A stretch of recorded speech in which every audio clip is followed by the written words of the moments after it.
Hi everyone. Today, I've got an incredible story that still gives me chills every time I think about it. Imagine this. A sunny day, a group of friends deciding to have a fun afternoon together, and suddenly, things take a turn for the unimaginable. This is the story of an encounter with something not quite of this world, and I was right there to witness it all. It was a warm afternoon, and my friends and I, 6 of us in total, decided to have a little drinking session in a remote area behind an old family mausoleum. It seemed like a good idea at the time. The shade from the big tree nearby, the quietness of the spot. Perfect for getting a little loud without bothering anyone. We had everything ready. Food, drinks, and the perfect plan to relax for a few hours. The atmosphere was light, filled with jokes and laughter as we set everything up. But there was one friend, Hui, who hadn't arrived yet.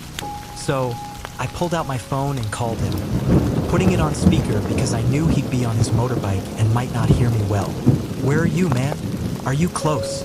I asked, and I could hear the noise of the bike in the background. Hui's voice came through, a bit muffled but clear enough.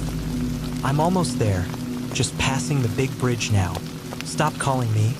I'll be there soon." We all laughed, imagining Hui rushing over. We started without him, pouring drinks and making a toast. About 5 minutes later, we saw Hui walking towards us from the gate. But something was off. He looked different. His face was pale, and his expression was blank. I called out, joking, "What's up, Hui? You look like you've seen a ghost." He didn't respond, just gave us a tired smile and sat down quietly. As we started drinking, he barely spoke, just ate a lot, like he hadn't eaten in days. It was strange because Hui was usually the life of the party, always joking, always loud, always the one to kick off the singing. This time, though, he was just there like a shadow of himself. After a while, Hui stood up without saying a word and walked towards a group of trees nearby. We all thought he was just going to relieve himself, so we didn't pay much attention. We kept chatting, talking about everything and nothing, enjoying the day. But then, something really strange happened. Not even 5 minutes after he disappeared into the trees, we saw Hui again, walking in from the front gate, helmet still on, and holding a bag of rambutans he said he'd just bought from a market nearby. I can't describe the feeling that went through me in that moment. It was like a wave of cold air had just washed over us. We all stared at him, our minds trying to make sense of what we were seeing. I looked towards the trees where Hui had just walked off to, but there was no one there. It was like my brain couldn't process it.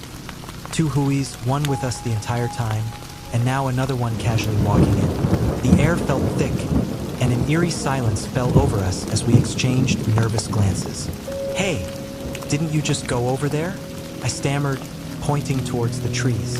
Hui looked confused. "What are you talking about? I just got here. I went to grab some fruit for everyone." My heart was pounding, and I could see that everyone else felt the same. Hui's eyes darted around, clearly sensing something was wrong. We didn't need to say anything. The fear was written on all our faces. Without a word, we began packing up. The cheerful banter from earlier was gone, replaced by a tense silence. No one joked, no one laughed. We just wanted to get out of there. I remember my hands trembling slightly as I gathered the empty bottles and food wrappers. Felt like an eternity, but finally, we were ready to leave. By the time we were done, it was 2 p.m., and we left that place as fast as we could, not looking back.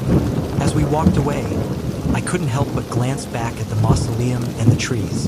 The place that had seemed so perfect just a few hours ago now felt ominous, as if the shadows had grown longer and darker.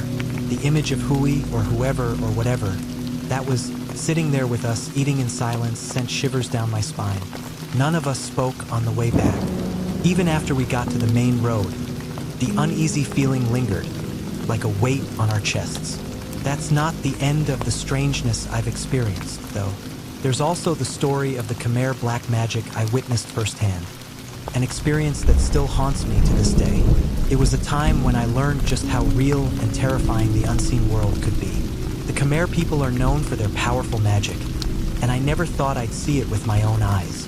But that's a story for another time. One that involves curses, strange symptoms, and a journey to seek help from a shaman deep in the countryside. I promise it's just as eerie as what happened that day behind the mausoleum. If you enjoyed this story and want to hear more of my eerie experiences, make sure to like this video and subscribe to my channel. Trust me, there's a lot more to come, and you don't want to miss it.